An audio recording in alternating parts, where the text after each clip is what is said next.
Welcome to This Week in High School Sports. Teresa Whipple here and Steve Willits. We've got so many sports to talk about, and we've even got 3 segments this time. We do have 3 segments this week, a first for us this year anyway, Yeah. so it's always good to have 3 different sets of athletes in here from 3 different sports representing 3 different schools. That's right, and before I forget, thank you to our sponsor, Red Onion Burgers. We appreciate their support, and I guess we're going to start with football. We're going to start with a sport where we don't have an athlete in here this week, but nonetheless, big football matchups this past weekend. And I think we have to start with the Mountlake Terrace Hawks because they did something that had never been done in the school's history. And they needed a little help to do it, but they got it done. First and foremost, they went out and got their own victory, and what a victory it was. They defeated Cedar Crest 12-7, and a game in which the Mountlake Terrace Hawks were down 7-6 going into the last 4 minutes of the game. They put together a 99-yard, 12-play drive that wrapped up with a Jesse James Martineau touchdown pass to Jordan Sims, a 23-yard touchdown with 54 seconds left, and the Hawks get the victory. And then also, while that game was going on, Seaholm was defeating Bellingham, which means Mountlake Terrace, Seaholm, and Bellingham all tied for the 2A Northwest Conference Lake Division title. It's a mouthful right there. Yes. So Mountlake Terrace, who had never won any kind of a division title in football in the school's history, finishes in a 3-way tie. And for Jesse James Martineau's efforts for completing 6 passes in that final drive, and I think they had a 4th and 6 that they converted, and a 4th and 7 that they also converted to win that game. Jesse, we're going to give you the Action Jackson Plumbing Player of the Week.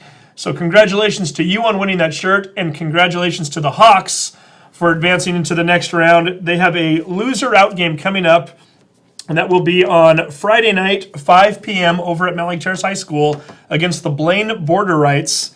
Good news, they beat Blaine 40-0 back on homecoming night a few weeks ago.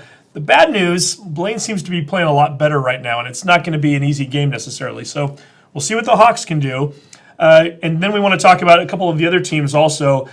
Edmonds-Woodway, the Warriors, not a lot to play for at this point in terms of playoffs. They've already been eliminated, but nonetheless, a team that keeps improving every week, and they went out and shut out Everett 48-0 on Friday night. Let that sink in for a second. Yeah. 48-0, they had over 500 yards of offense. I think they held Everett under 100 yards of offense. Capascio Cherry over 200 yards again. Marcus Dilworth had 2 touchdown catches, including a 98-yard touchdown.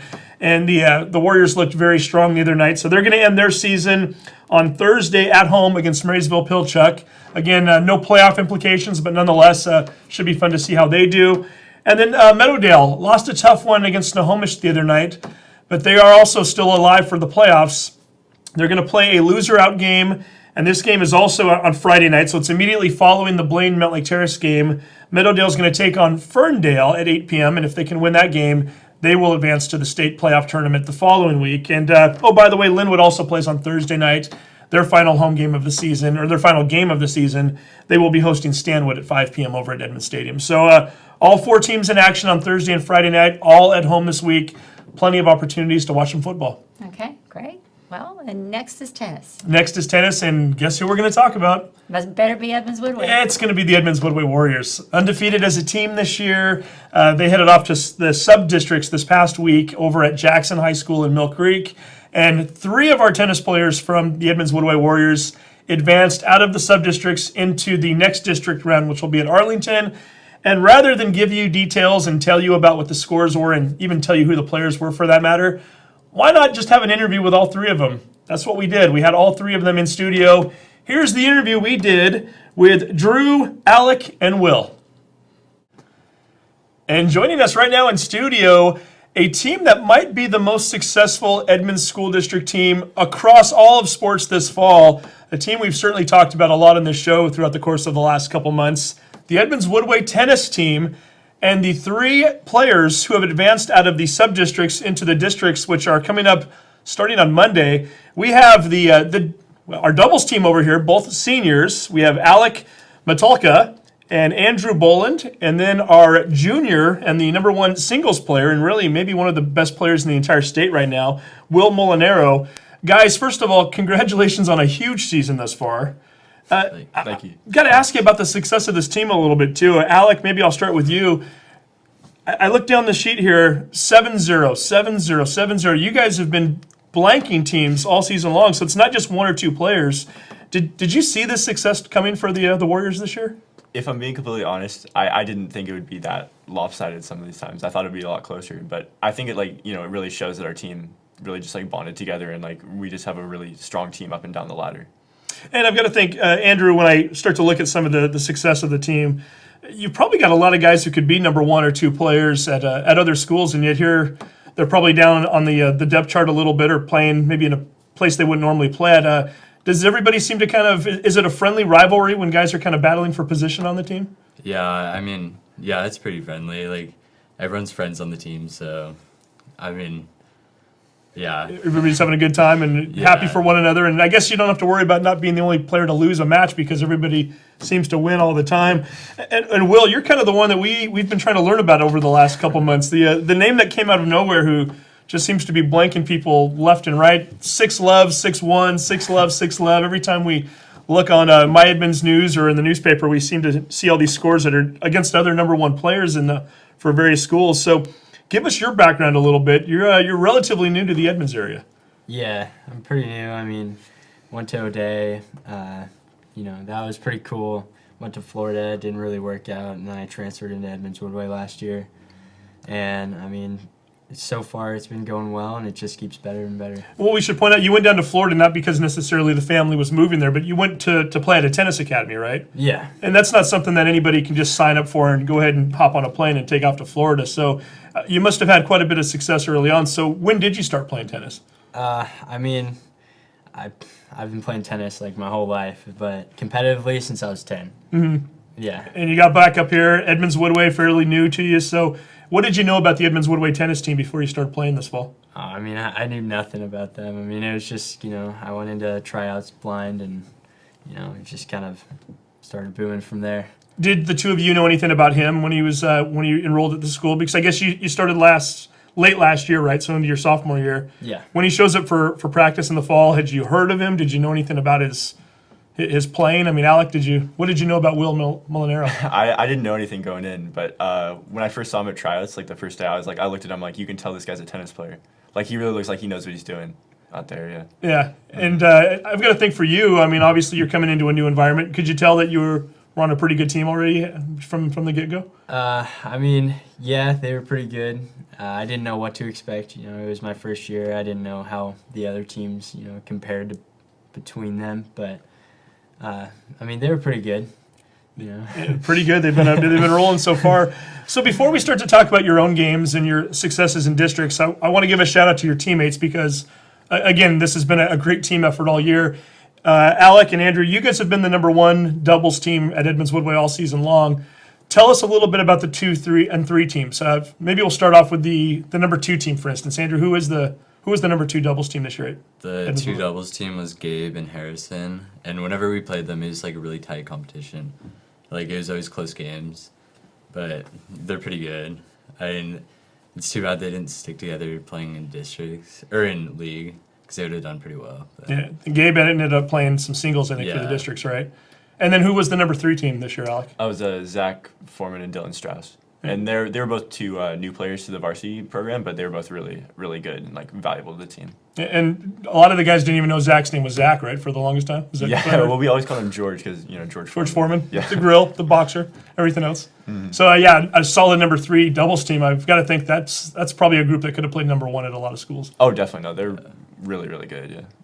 Tell me about these guys as a number 1 doubles. Do you ever get a chance to watch them when your match wraps up, and what it's like to watch these guys? Oh, all the time. It's awesome to watch these guys. I mean, especially against Shorewood. I mean, I got off the court and I went straight to their doubles match, and it was tight. They lost that first set, but they got the second, and in that third set, it was just, crucial, and it was going 4-4, 5-5.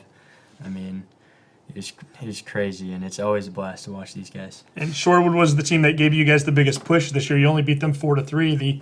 Really the only time that anybody won three matches off of you within a match. So needed that one for the victory too. Nicely done. Now, Will, tell me a little bit about the other singles players this year. Who were the number 2, 3, and 4 players? All right, so the number 2 was Jordan McGivern, and then the number 3 was Ty Starchman, and then the number 4 was TJ Oliver. And they were all pretty good. I mean, TJ and Ty, they only had a few losses on the season. Jordan was undefeated just like me, and it was just, I mean, Jordan was really the only one that I could, spar against in practice. I mean, I played against you guys too, but, I mean, Jordan and I would go at it in practice, and I think, if he was playing number one, he wouldn't lose many matches either. How important is it to have a guy like Jordan on that team then when you're practicing, when you're trying to get ready for the season? Oh, it's crucial. I mean, a lot of the guys, like, number one on other teams, I mean, if I was a number one on a different team that didn't have a guy like Jordan to practice against, I mean, I don't know how much better I would get throughout the season. So rather than ask Will about his own game, I'm going to ask you guys. So, Alec, tell me one or two things that Will does well out on the court. What makes him such a great player? Well, I mean, Will hits the ball really, really hard. That's one thing that he can do. And it's really impressive just to watch him. Like, you watch some of his matches, it looks like it's a professional match, honestly, to me. And I mean, also just his footwork and his form is just really, really impressive. Like, he's like worked on that, I assume, throughout his life and his career, and it's really cool to watch. Yeah, it's paid off so far. We'll see how far he can take that the remaining part of the season here as we start to get into, again, districts this week and then on to state. As far as the doubles team over here, I want you guys to talk about each other for a second. Andrew, tell me a little bit about Alec. What makes him a good doubles partner? Alec's really consistent. He always gets the balls in, and he also knows where to place the ball too. So it kind of like sets me up just for like an overhead. But yeah. And then Alec, what about Andrew? Andrew's like a really aggressive player, and I mean he's the one always taking the overheads, and when we get him, and he's like kind of like a loose cannon, like he just flying around the court, hitting the ball hard and stuff. So. And when we start to get into district play, it's always interesting the dynamic of what teams do to set up for districts, because quite often we see, and matter of fact, you guys have seen it within your own team this year. You had singles players like Jordan who ended up playing on a doubles team trying to advance to the next round, and you had doubles players like Gabe who moved over to play singles. So was there ever talk about separating the two of you, or was it kind of known all along that, hey, we've got a good chemistry here, we're going to keep this team together? I think like at the start of the season, it was unclear what was going to happen, but I think as the season progressed, like we could definitely tell that we were going to play together for the whole season and stuff. Mm-hmm. And so now let's run through districts a little bit. Again, the only three here from Edmonds-Woodway who qualified for the next round, which is going to be up in Arlington. Will, you seem to make it look easy again, as you always do. I mean, we're looking at your scores earlier, and not too many close matches. And you played a lot of guys you hadn't played before, right? Because Squalicum was down here. I think you played a guy from Ferndale. Do you enjoy playing new competition, or does it kind of help you when you don't know the players? I mean, it's pretty 50-50. I mean, I probably like playing who I know. Playing someone I don't know their game. I'm going in pretty nervous. Mm-hmm. And even against Shorewood, I mean, I played their number 3, and I didn't really know his game. I mean, I played Andrew Counter throughout the season, and even though he's above the ladder, I still don't know like what this guy's game was. I mean, I handled him pretty well, but it was still a nervous match for me. How long does it take for you to recognize or realize how the match is going to go? I mean, do you have a pretty good gauge within the first minute or two that? Oh, yeah. I think I got a 6-love on my hands here. Oh, no, not really that, but I mean, I can figure out a guy's game in the warm-up. I mean, it's pretty obvious through the warm-up. In the warm-up? Really? Yeah, in okay. the warm-up. Yeah, that's it's crucial in the warm-up. I mean, you're not just there to warm up, you're trying to figure out like what the guy's weaknesses are, how they play. And he was able to didn't lose a single set the entire way through districts, winning the championship there earlier this week. And then Alec and Andrew, you guys a little bit tougher road. You ended up getting knocked into the consolation bracket. You took third, so I think 4 wins and 1 loss throughout the course of a couple days. The one win in particular I want to talk about, though, you got matched up against Jordan and Harris from your team. One of you was going to knock the other one out of the entire tournament and end their season. Alec, is that a tough, bittersweet thing when you have to play against your own teammates, or? It's definitely tough because I mean you really don't want that to happen going into the tournament. You want to send as many people on to the next round as you can. So when we realized we were going to play them, it was really tough, But in the moment, you're just really competitive. You want to win, and at the end, it's happy to see one of the teams go through. It's just sad to see the other end their season. Yeah. And so, Andrew, when you're shaking hands afterwards, is it the guy's pretty supportive of you? What was the conversation like after? Yeah, they were pretty supportive, but like I don't know, I was really happy. But I kind of felt bad too. Did you know going in how you were going to play them? I mean, I've got to think these are two guys that you've been playing with for a while, and you know their games a little bit. And was there a strategy? Did the two of you talk amongst each other, like, okay, here's what we're going to do in this particular case, maybe more so than you normally would? Yeah, I mean, We've played him before in like matches and stuff, so we kind of knew what to do, but it got down like in the first set, and so we started getting a little bit nervous, but we came back. So. Yeah, it was a really close match. Yeah, 4-6, 6-4, 6-1. So sounds like that third set went a little bit easier, but nonetheless, you did drop the first set, so it had to be a little bit tough. So again, you guys took third at districts, so now we go on, or the sub-districts rather, so now we go on to districts. Do we know how many teams there are going to be playing doubles and how many go on to state? I think there's 8 teams total, and I think three go on to state. So this is, we're filming on a Sunday night. You guys play 1 o'clock on Monday over in Arlington. Get out of school early, right? That's kind of cool. Yeah. So do we know the brackets? Have you guys seen who you're playing yet, or do you know anything about any of the teams right I believe now? we're playing a team from Arlington, actually, yeah.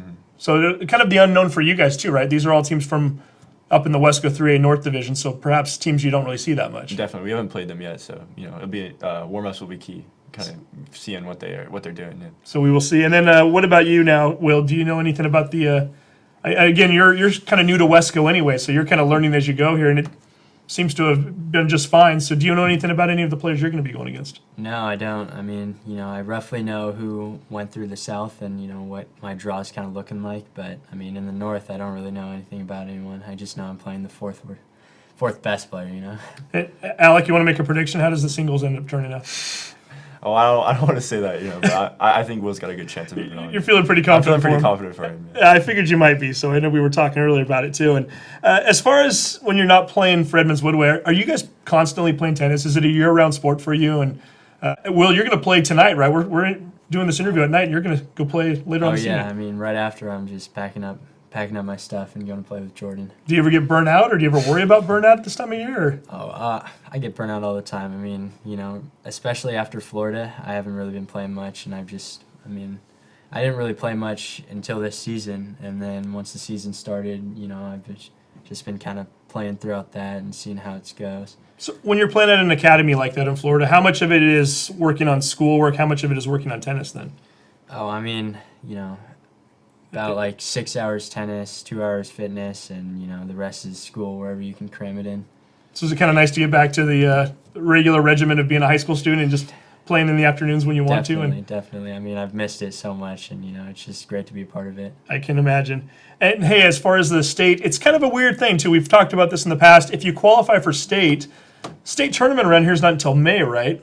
So I mean, have you guys started thinking about that a little bit? Is it kind of, I mean, you've obviously known other players who have gone to state in the past. Is it kind of one of those things where you have to, do you keep on, for instance, if you were to qualify this week as a doubles team, Andrew, would the two of you still kind of get together from time to time over the next few months and try to make sure you're honing up your game, or is it something you really don't worry about as far as the team chemistry until you get closer to the state tournament? Yeah, I think we'll be playing a lot between now and state if we make it. But, So- yeah. It'll be interesting. And as far as future ambitions, I know, Will, you're only a junior, so you got a little bit of time still. But two of you over here, you're seniors. Is it any thought to maybe playing tennis down the road, or where you want to go to school, or what?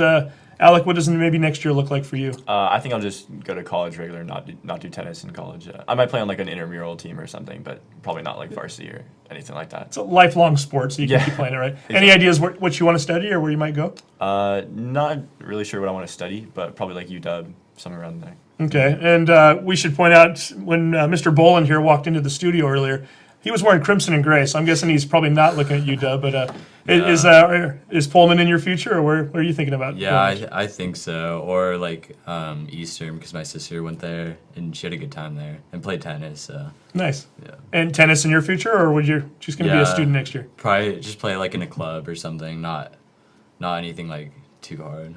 And Will, you were telling me earlier, I just assumed, figured you'd probably be looking at tennis maybe a year from now when you're completing your senior year, but you might have even bigger ambitions. So talk a little bit about maybe what your future holds and why you may not play tennis in college. I mean, tennis is a big part of my life, but, I've been burnt out for a while. It's tough, but, I mean, I've been looking at aviation, getting into an aviation degree and becoming a commercial airliner, and that's kind of, the big picture for me, and I don't know if I want to pursue tennis, throughout college, but, it's been fun here in high school so far. If you end up in aviation, I think you've got some, you're not going to have as much free time on your hands anyway, right? No, But probably not. nice thing to aspire to want to do. So again, congratulations on what's been an outstanding season for Edmonds-Woodway. Again, undefeated as a team, and for the most part, undefeated even on any given day, 7-0 a lot. I think 9 of your last 10 matches as a team. And congratulations on getting through districts, guys, and best of luck to you in Arlington this week. Thank you. I'm certainly glad they're playing tennis early in the week because it sounds like the weather's going to change. It sounds like it will. Yeah, the tournament is set up for Monday and Tuesday. I guess the one luxury they do have is that for the boys' state tournament, that doesn't start until May. Yeah. So you have a little time to make it up. If you need to push it back out a little bit because of rain, you can do so. But having said that, it's scheduled for Monday and Tuesday, and I think, last time I checked, we should be able to get that in. So fingers crossed. But nonetheless, should be interesting to see how all 3 of those guys do. Will's the one in particular who we've been kind of keeping an eye on. I think he definitely has, I think without a doubt he's going to end up at state in some way, shape, or form.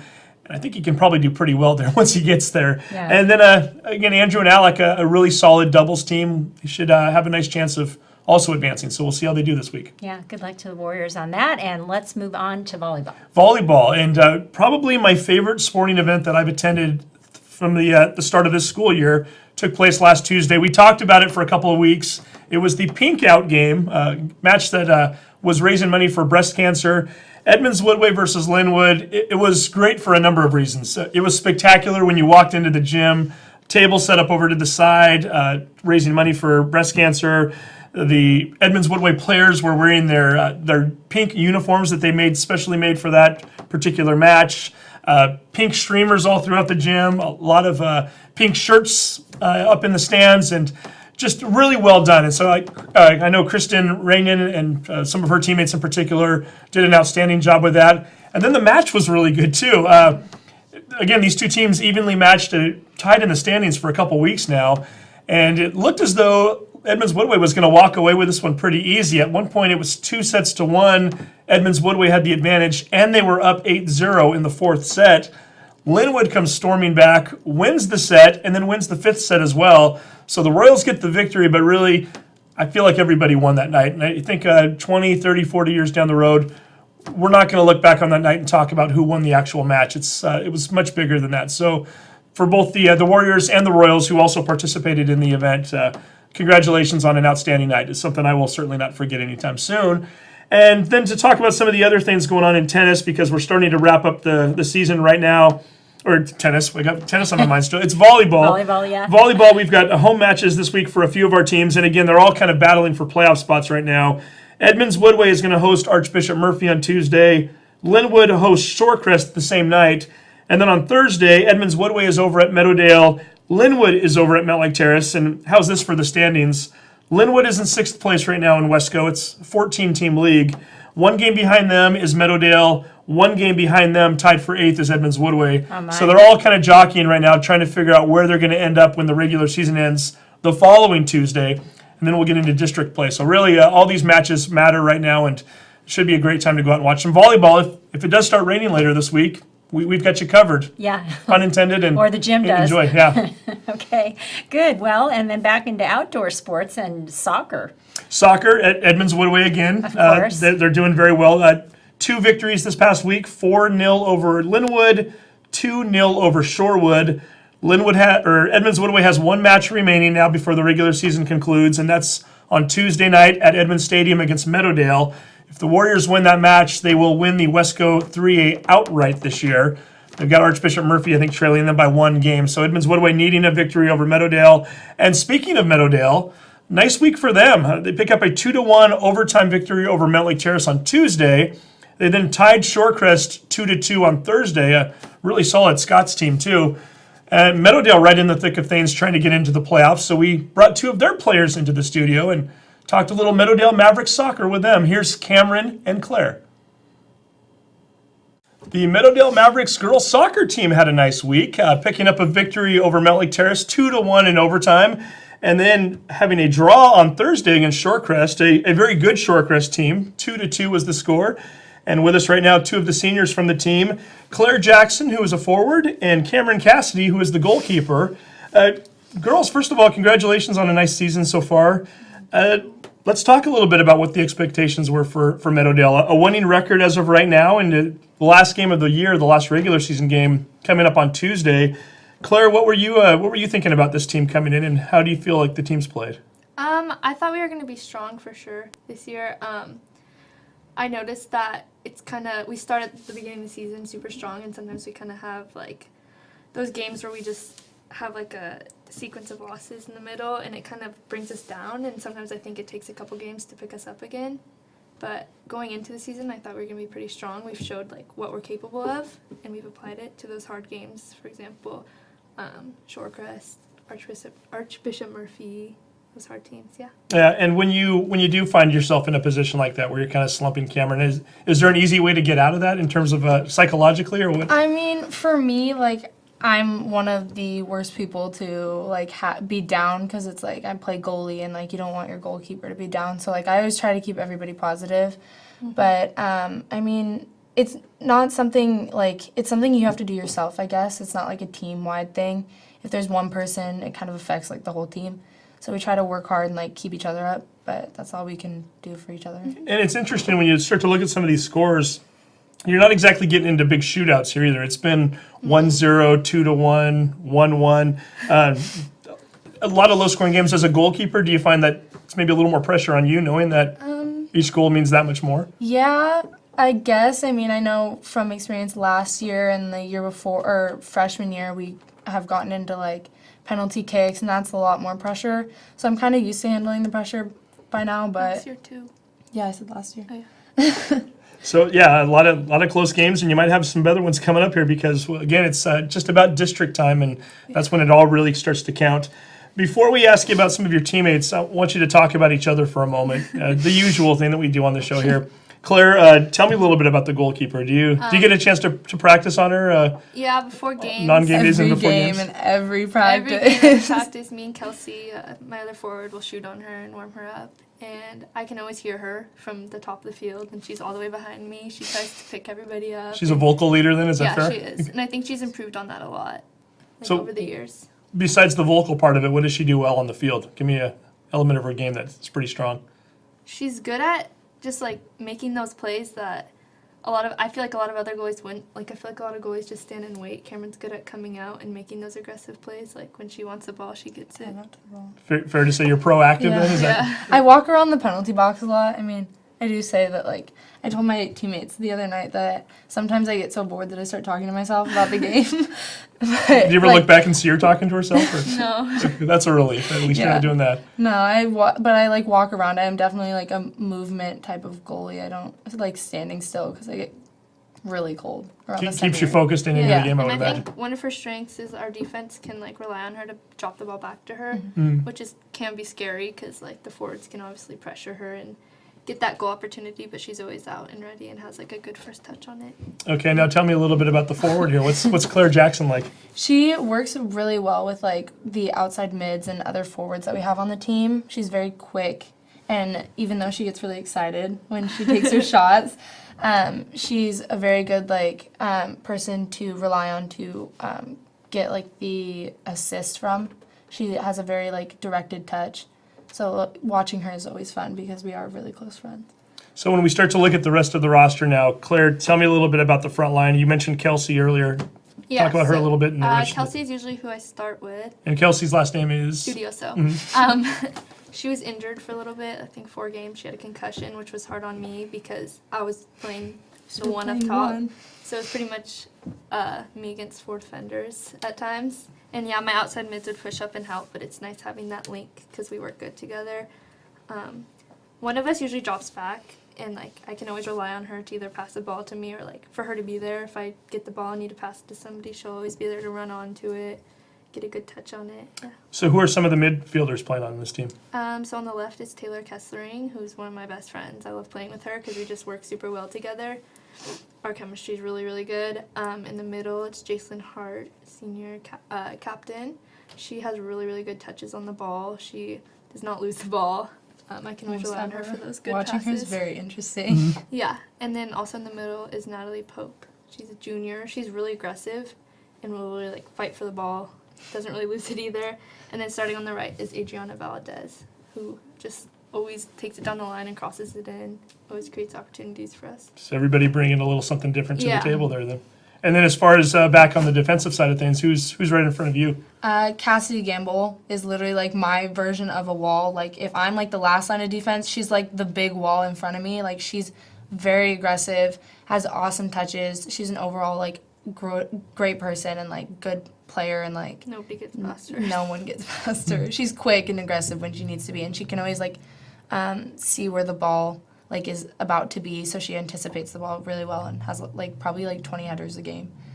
Then we have Hannah Gibson, who was out with a concussion around the same time Kelsey was, which was kind of a dip in our momentum.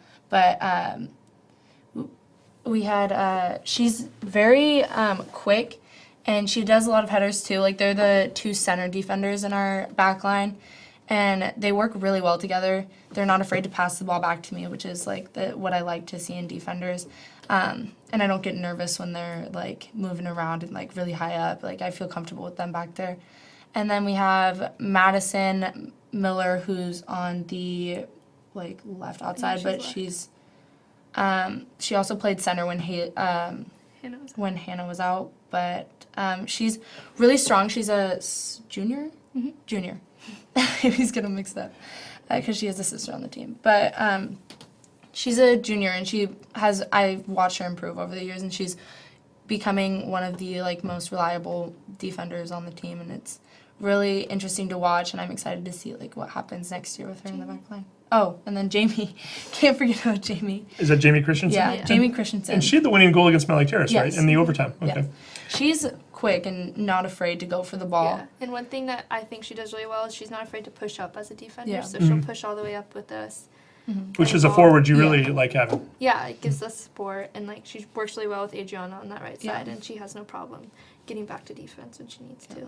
And Camryn, when I see this roster, the one thing I noted earlier, we talk about specialization of sports these days and how we don't have a lot of multi-sport athletes.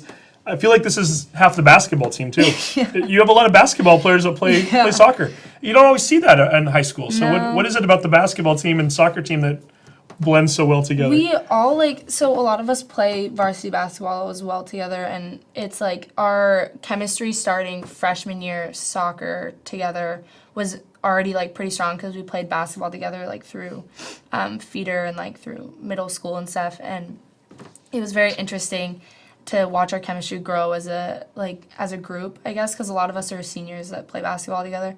And it's funny to see like that correlate to basketball because like the speed and like the movement of a defensive player in soccer can be like extremely like be like correlated to basketball. And it's pretty fun to watch. Definitely. So now we have one game left in the regular season. It's Tuesday night at Edmonds Stadium. It's Meadowdale, Edmonds-Woodway.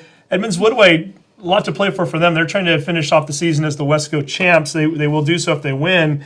You obviously have a lot to play for because you're playing for playoff seedings for districts coming up this week.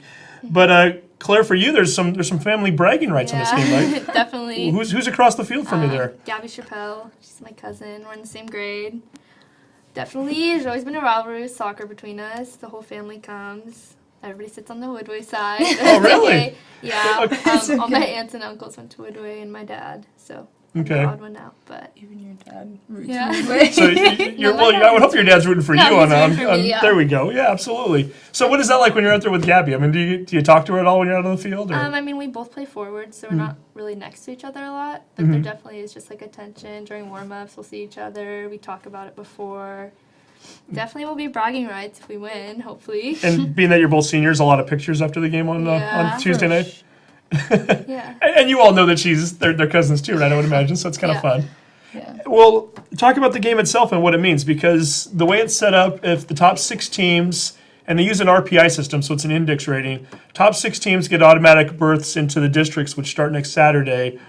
The 7 and 8 teams get to host a game against the 9 and the 10 teams.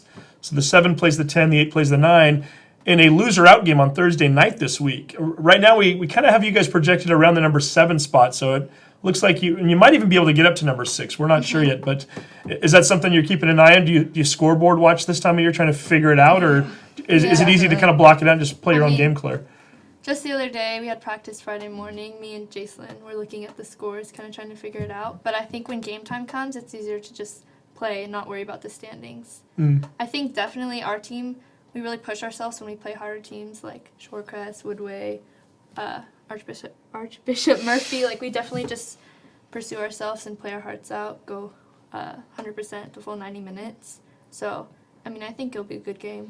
And if you do get to that point on Thursday where you have to play in one of those loser out games, Camryn, obviously for the two of you, both seniors, it's at that point, is it kind of setting in that if you lose that game, your soccer careers at the high school level are done? I mean, have you started thinking about that a little bit? I definitely have thought about it, but it still hasn't hit me that I'm a senior, I guess. I mean, since I have basketball left, it still hasn't like fully hit me that I'm going to be done with soccer because I've been playing for 13 years. So, I mean, I'm a little nervous for Thursday, but I'm sure like whoever we are playing, if we do play, it'll be a great game no matter what, and we'll all work really hard and know that we worked the best we could throughout that whole game and ended the season on a great win or loss, whatever happens. And we'll try to keep everybody updated either on My Edmonds News or Linwood Today. And if not, you can always go to Westco Athletics and find that out on the schedule there. So again, both seniors, do we have any ideas what's next down the road? I know it's still early in the school year, but Claire, do you have any thoughts about college yet or what you might want to do after high school? Well, I want to go to college. I want to go to a 4-year. I've looked at Boise State, WSU. I want to do something in the medical field, so I want to be a nurse. Very good. Yeah. And now, Camryn, what about you? Are you starting to think that way? Yeah. I mean, I've always wanted to go to Western because both my parents did go there, and I've always loved the campus, and my sister may not agree with my opinion, but, I mean, it is what it is. I am really looking forward to possibly attending Western, maybe playing soccer, maybe playing basketball, whether it's intramural or not, but I'm looking forward to my next 4 years. And then you got basketball season coming up right around the Yeah. corner. So are you going to go right from soccer, jump right in, or do you maybe take a little Well, I mean, week or two off? hopefully they overlap. We don't know. Maybe we go that far. Good answer. Let's see how far we can get in the playoffs. So regardless, it should be fun and interesting to follow this team. Again, you're at Edmonds-Woodway Tuesday night. That's a 7:30 game over at Edmonds Stadium. So get on out there and support the team, and we'll try to keep everybody posted as to where they go from there. Camryn, Claire, best of luck to you throughout the districts, and hopefully we'll be watching this team play for the next few weeks. Thank you. Thank you. Well, that Edmonds-Woodway Meadowdale game should be a good one, and some family The ties. Jacksons versus the Yes, Chappelles. So here we very go, good. right? Yeah, and the Chappelles, a name that I came to know when I was in high school back in the day. So, yeah, anytime you get the rivalries going within the families, it's always kind of fun. And Yeah. to have those bragging rights nonetheless. And it's a big match, too. It's the final one of the regular season, and so many different things at stake there. So it's not only Claire versus Gabby, it's the Mavericks versus the Warriors, but it sounds like it'll be friendly at the very least. Yeah. At least for the time being, anyway. You never know once you get out into that soccer field, but it should be a fun one to see how it plays out. And while we're at it, we should probably give a little love to the other two schools as well. Linwood hosting Mountlake Terrace that night, and will also be those two schools' final regular season game. Okay, very good. And on to swimming. On to swimming. The Edmonds School District meet took place over the weekend, and this is where at the end of the regular season every year, all 4 schools in the district get together. They have one big meet. There's a trophy for this one. It tends to have the Edmonds-Woodway name on it from year after year after year. But last year, Mountlake Terrace finally put an end to that streak. They won the championship, and they did so again on Saturday over at the Linwood Pool. The Mountlake Terrace Hawks winning the championship, and we should give a few shout-outs to some of the individual athletes who swam, not only for Mountlake Terrace, but other schools, as Brie Enriquez, the sophomore, won 2 different individual events. She won the 100 backstroke and the 200 individual medley. She also helped the 200 medley relay team to a championship. Angela Kim of Edmonds-Woodway won the 50 freestyle and the 100 freestyle. And then Grace Morgan, and I say her name as I get this shirt out. Grace Morgan, we've talked about her in the past. We've had her on the show a couple of times now from Meadowdale. She won the 200 freestyle. She won the 500 freestyle also. And oh, by the way, when she won the 500 freestyle, time of a little over 5.5 minutes, I think, second place finished over a minute after her. So she was able to get out of the pool, take a shower, and probably get a bite to eat. When you have a meet like that and you are able to win that convincingly, you deserve an Action Jackson Plumbing Player of the Week shirt. So Grace, we've got a shirt coming your way. Congratulations to you. But back to Mountlake Terrace. Again, second consecutive year they've won that championship. So we decided to bring the 3 team captains into the studio and to talk about their team and how much they enjoyed that district Edmonds School District championship. So here are the 3 captains from the Hawks swim team. For the second consecutive season, the Mountlake Terrace Hawks are the champions of the Edmonds School District meet, a meet they hadn't won, I don't think, in like 20 plus years before last year. Yeah. So what do we do that the weekend of a championship? We bring him into the studio. And with us right now, the three captains for the swim team, all seniors, Megan Deegan, Sally Benedict, and Katie Matthews, and one other senior on the team too. We should give her a shout out, right? Yep, I'm a joker. Emma Joka. So girls, first of all, congratulations. Thank Edmonds you. School District champs, that's kind of a big deal, right? Yeah. Megan, talk about that a little bit. What does it mean to win the district championship? It's really cool to like see our team to come together and be able to like appreciate like what we all worked for. And I had a chance to get over to the pool right as the meet was wrapping up yesterday. It looked as though you won the Super Bowl because everybody's holding up the trophy. There's pictures all over the place. Sally, was it as thrilling this year as it was last year? I know, obviously, you kind of got that monkey off the back last year, but Yeah. what did it mean this year to win it? It was really great because when we were freshmen, we had 8 girls on the team, and like to see how much our team's grown and how much better we've become is just like really exciting, and it makes me really happy. Yeah, I can imagine. And Katie, when you're entering as a freshman and there's 8 girls on the team, did you ever think that we'd be talking about 2 Edmonds School District championships before you left the school? Probably not. Well, my sister was on the swim team before I was, and she went to state by herself. And so me coming in, and my parents wanted me to start a dynasty, but going in, I didn't think so because the trophy had like 20 plus years of just Edmonds-Woodway, and then having Terrace for 2 years on it now is kind of awesome. It's very awesome, and everybody looked like they were enjoying it still. And like I said, it seemed as though it was as fresh as winning it last year. So kind of a big deal. So let's go through each of your individual events and how you did over the weekend. Megan, I'll start with you. And we should mention, I think the top 12 at in each event pick up and accumulate points for the team. So yeah. you're playing a role if you're in that top 12. Megan, 9th in the 200 free and 8th in the 100 butterfly. Do you have a favorite between those 2 events, by the way? Probably 100 fly, just because that's the time that's closest to district time. Okay. So it's more of a favorite because it's maybe a stronger event, but do you enjoy it as much? Yeah, I really like how at the end you really have to push yourself to finish. So when you go into a meet like the one over the weekend, are you going for a placement or are you more going for a individual time? Probably more of a time, just because it's like a self like improvement that you can see. So did you get the time? No. Oh, a little, okay. But you still got points for your Yeah. team and you're part of a championship, so that's pretty cool. And then Sally, we'll talk about you and Katie. Before I get into your individual events, you both were on the 400 freestyle team that took 2nd place. Congratulations on that. Thank you. So what was that like? Is it a little more special when you do it as a team in a relay versus a individual event, Katie? Or maybe I'll start with you on that one. Yeah, I would say so. We had a freshman on the team, and then we had a junior on the team. And last year, I was a part of the relay, and I think you were too. And we had the same junior, Bree. She's one of our fastest swimmers. I love her so dearly. She's great, and there's so much energy, and it's a great thing when it's a group effort because you can share that victory with more people and have so much more love with it.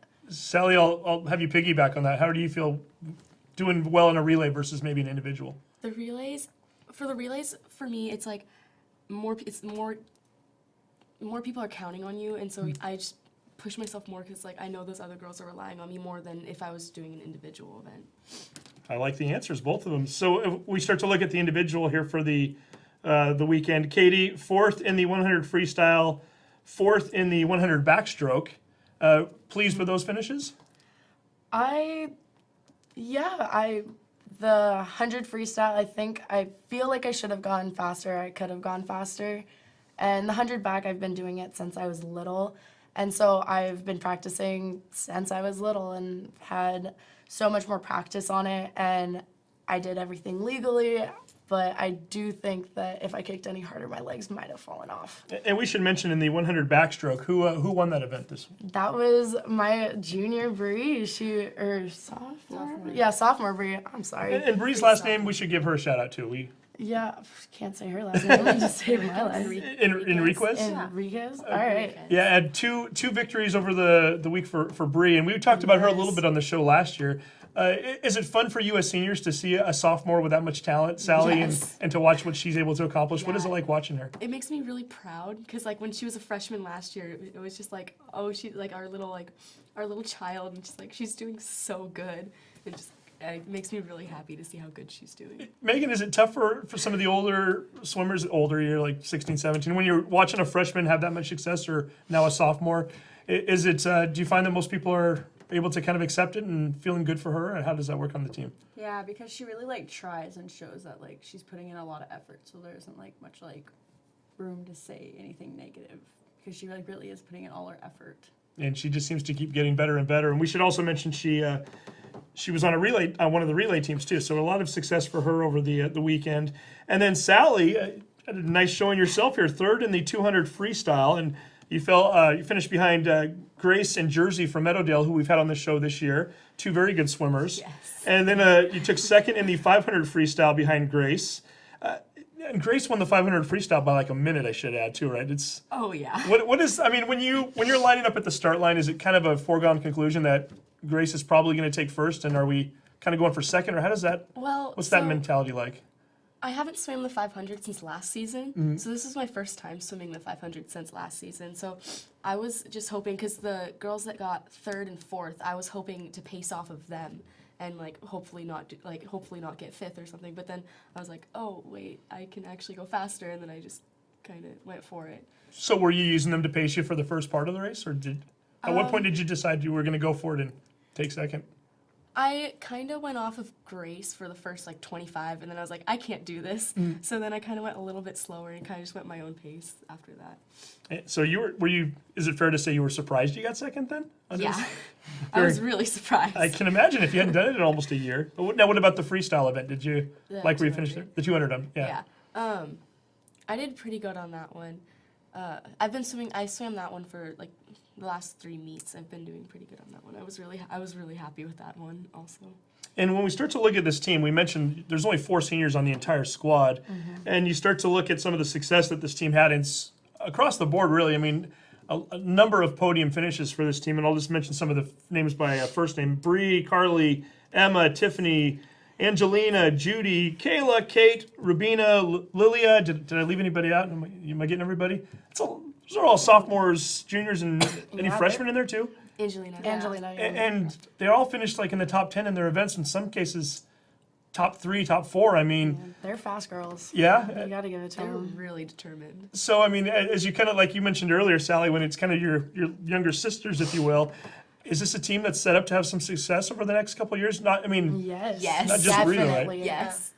I definitely believe so. These girls, I said a lot at this meet that we are not here to beat any other team or any other person. We're here to beat our best times, and they really have that mentality. They don't think, oh, I got to get first. They're like, oh, I got to beat my last time. It's not a win or lose situation. It's I got to beat myself. I have to win against myself, because that's really the only person we're racing right now. And Megan, for you as a captain, what does that mean to be a captain on a swim team? By the way, I mean, what is it? Just a matter of getting people together and getting them ready to go for meets? Is it a matter of leading in practice? What do you feel like the captain role means in terms of being a part of a swim team? The captain role is you get to lead everyone and show them what a good role model is, and so they can copy off that if they become in that same position, so they have an idea of what to do. And does that in some cases mean, Sally, that you have to be a vocal leader as well out there? Oh yeah. You can, when at meets where we always cheer for everyone, we always make sure that everyone knows that, oh, you did really good, good job. Katie, you can hear probably from outside the That was pool. my next question. Yeah, I was going to say, Katie, I'm guessing you're not the quietest one at the pool. Oh, no. I've lost my voice plenty of times over the past 4 years due to just yelling for my teammates. I grew up and my mom was the loudest person in the pool.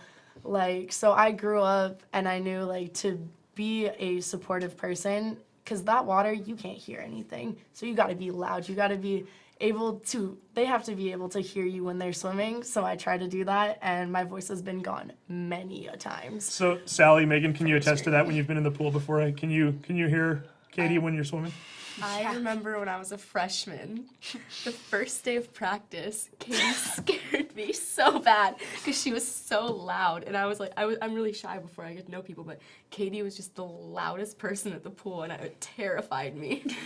Megan's laughing and Katie's shaking her head yes, like Yeah, she already knows that most answer, so definitely. not a surprise to you at all. No. And now, not do you at have to all. kind of mind your P's and Q's a little bit too at the pool? Because I know, what is Dad's role at the pool? Oh, my dad's an official, and he's been officialing since I was 10. And he 12. officiates he was the official at the Yeah. Edmonds School District meet this weekend. And the last year and years before, it was bad. Please, old teachers, don't look at this, but when I was in 8th grade, my dad used to take me out of school so I could help him run swim meets.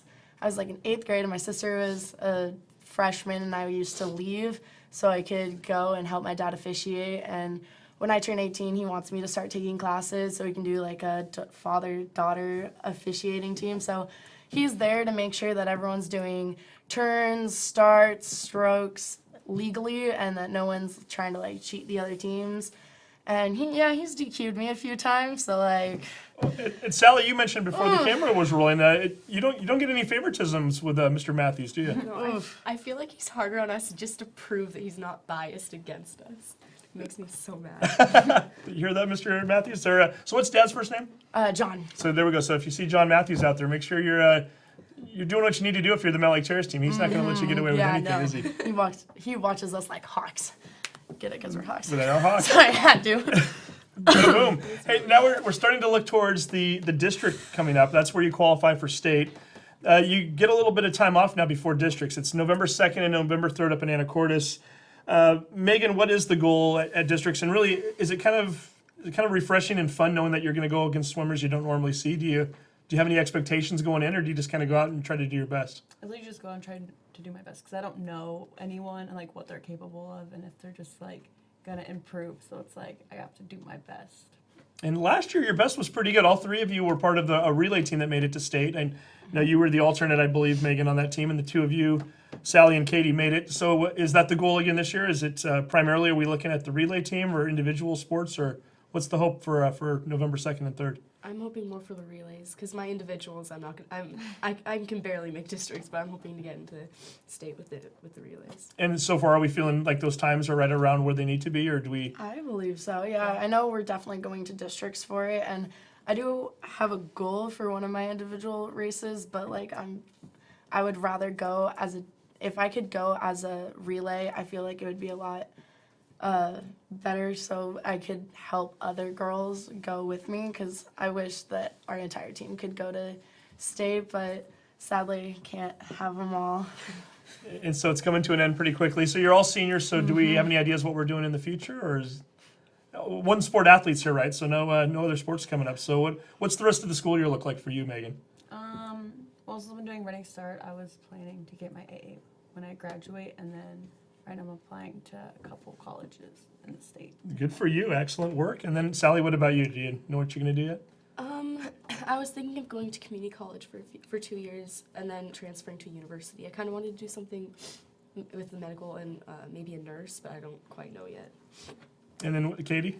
I'm gonna start with community college and figure out what my life is from that point on. And then maybe do some officiating with Dad. Definitely. I'm down.